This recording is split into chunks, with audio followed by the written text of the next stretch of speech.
to be very clear, I didn't discover her. Wow.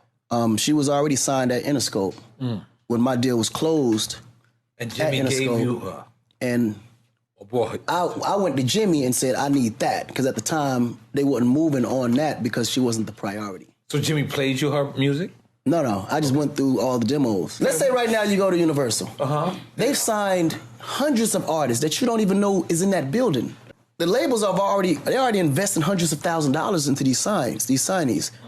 Some of them come, sit there 2-3 years and get dropped. That's what Eminem was. Yeah, sit there 2-3 years and get dropped and never had no energy put into them. So I said, before I go out discovering new artists out there that no one cares about, never seen, let me go into the box of all the artists sitting in this building that they already put jammed money into.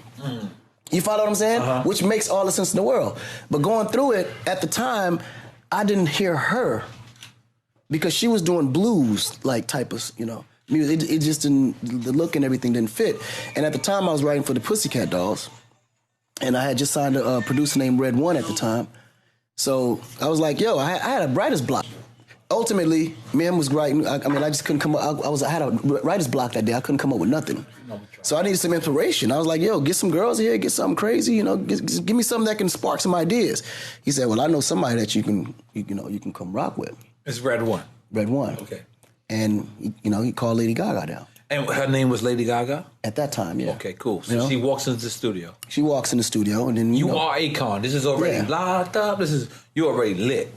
Yeah, I mean, at this point, I'm beyond that. You got Sierra Leone diamonds everywhere. Yeah, that was that era. That was that era. All right. So ultimately, we do the song. She goes in the booth, and she's demoing the song out.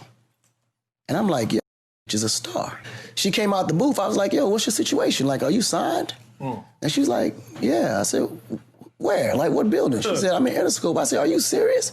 She said, yeah. I said, how long you been there? She said, about a year and a half, 2 years. I was like, oh, shit. Well, let's work something out.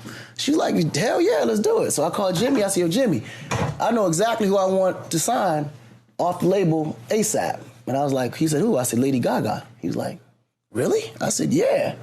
I know in his mind, he's trying to figure out, like, what is that?